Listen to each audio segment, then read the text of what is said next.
stop right there. Have you ever wondered why 99% of people never manage to overcome disrespect? It's because they're doing it all wrong. But don't worry. Today we're going to uncover the secret behind how Stoic philosophy can change your life and help you stop being trampled on. Ready to discover how to reclaim your power? Stick around, because this is going to blow your mind. All right, let's start with a simple question.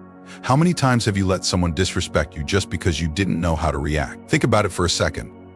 Maybe it was your boss making a sarcastic comment, or a friend who made you feel small with a heavy-handed joke, and there you were, with that uncomfortable feeling in your gut, not knowing what to say or do. Sound familiar?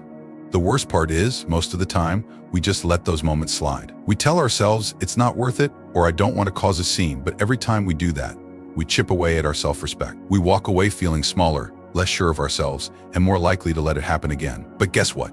That's about to change. Today, we're diving into the world of Stoicism, an ancient philosophy that's just as relevant today as it was thousands of years ago. The Stoics were masters of keeping their cool under pressure, and their teachings can help us navigate the modern world, where disrespect seems to lurk around every corner. So, let's rewind the clock and take a trip back to ancient Greece, where it all began. Section 1. The birth of Stoicism. Picture this: ancient Greece, a place of great thinkers and philosophers. Among them, a group of individuals who dedicated their lives to understanding how to live well. They weren't just interested in abstract ideas or endless debates, they wanted practical advice for how to handle life's challenges. This group became known as the Stoics. Stoicism was founded by Zeno of Citium around 300 BCE. It quickly grew in popularity, especially in Rome, where famous figures like Seneca, Epictetus, and the Emperor Marcus Aurelius became its most prominent practitioners. These guys weren't just talking the talk, they were walking the walk. They dealt with exile, slavery, and even running an empire,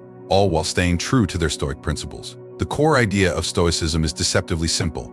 Focus on what you can control and let go of what you can't. It sounds easy, right? But in practice, it's one of the hardest things to do, especially when someone is disrespecting you right to your face.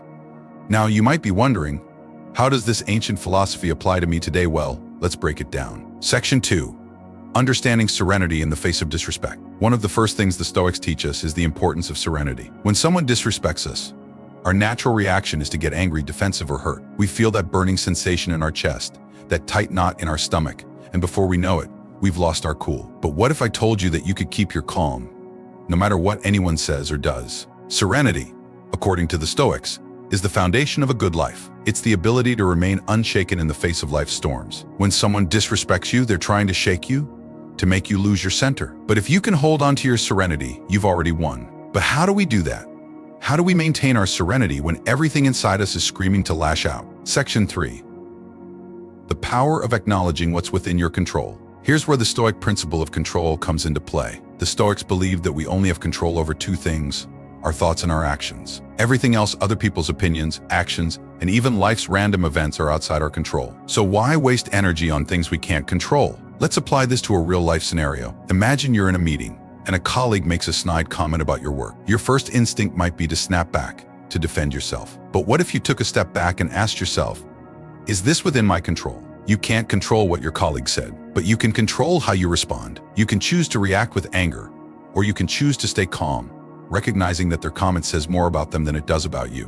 By focusing on what you can control, your thoughts and your actions, you take back your power. You stop letting other people's behavior dictate your emotions. And that, my friends, is a game changer. Now, I want to hear from you.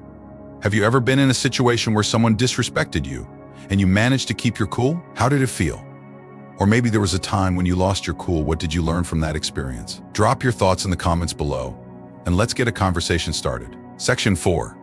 Setting boundaries with Stoic assertiveness. Next up is assertiveness, a key Stoic practice that's all about setting boundaries. But let's be clear, being assertive doesn't mean being aggressive. It's not about shouting or getting in someone's face. It's about standing your ground calmly and confidently. In today's world, we often confuse being nice with being a pushover. We think that in order to keep the peace, we have to let people walk all over us. But the Stoics would say that true peace comes from self-respect, and self-respect comes from setting clear boundaries. So how do you set boundaries without coming across as hostile or rude? Let's say someone at work constantly interrupts you. It's annoying, right? Instead of stewing in silence or snapping at them, a Stoic approach would be to calmly address the issue. You might say something like, "I've noticed that you often interrupt me during meetings. I'd appreciate it if you could let me finish speaking before you share your thoughts." It's direct, it's respectful, and it sets a clear boundary. But here's the tricky part. Once you set a boundary, You have to stick to it. If you tell someone not to cross a line and then let them do it anyway, you're sending the message that your boundaries don't really matter. And if you don't respect your own boundaries, why should anyone else? Section 5. The dangers of normalizing disrespect. One of the biggest traps we fall into is normalizing disrespect. We tell ourselves, oh, that's just how they are, or I shouldn't make a big deal out of it. But every time we do this, we're giving away a little bit of our power. The Stoics teach us that we should never accept disrespect as a normal part of life. Disrespect, in any form, is a violation of your dignity. And dignity is something worth protecting. But here's the thing, the world isn't going to hand you respect on a silver platter. You have to demand it, not by being aggressive, but by being firm and consistent in your boundaries. Let's take a look at another example. Imagine you're at a family gathering and a relative makes a hurtful joke at your expense. Everyone laughs, and you're left feeling humiliated. You could laugh along, pretending it doesn't bother you, or you could address it. A Stoic might say something like, I understand that you're joking, but I don't find that kind of humor funny. Please don't make jokes about me like that again, it's uncomfortable. Sure, but it's also a powerful way to protect your dignity. Have you ever found yourself laughing along with a joke that hurt you? How did it make you feel afterward? Do you think you could have handled it differently? Let me know in the comments your experiences could help someone else going through the same thing. Section 6. Not taking things personally. Now, let's talk about one of the hardest Stoic lessons to master, not taking things personally. This is a tough one, because as humans, we're wired to be sensitive to what others think of us. But here's the truth. What other people say or do is a reflection of them, not of you. Marcus Aurelius, one of the most famous Stoics, wrote, "You have power over your mind, not outside events. Realize this, and you will find strength." This quote is a reminder that our reactions are within our control, even when the world feels out of control. So the next time someone disrespects you, try this, take a deep breath, and remind yourself that their words are a reflection of their own issues. Maybe they're insecure, jealous, or just having a bad day. Whatever the reason, it's not about you. When you stop taking things personally, you free yourself from the emotional roller coaster that often other people's opinions can cause. You become more grounded, more resilient, and more in control of your own happiness. Section 7. Responding with kindness. This brings us to another key Stoic principle, responding with kindness. Now, I know what you're thinking. Why should I be kind to someone who disrespected me? And that's a valid question. But kindness isn't about letting people walk all over you. It's about maintaining your own integrity. When you respond to disrespect with kindness, you're not only protecting your peace of mind, but you're also setting an example for others. Imagine this, someone insults you, trying to get a rise out of you. Instead of firing back, you smile and say, "I'm sorry you feel that way. I hope your day gets better." Not only does this throw them off balance, but it also shows that you're above their negativity. Kindness in this context is a form of strength. It's a way of saying, I won't let your bad behavior change who I am, and in many cases, it can disarm the other person, leading to a more positive outcome. Section 8. Knowing when to walk away. But what happens when kindness doesn't work? What if someone continues to disrespect you, no matter how you respond? This is where the Stoic wisdom of knowing when to walk away comes in. The Stoics believe that our time and energy are precious. If someone consistently disrespects you and shows no sign of changing, it might be time to distance yourself. This doesn't mean you have to make a dramatic exit or burn bridges. It can be as simple as spending less time with that person or avoiding situations where you'll encounter them. Walking away isn't a sign of weakness, it's a sign of self-respect.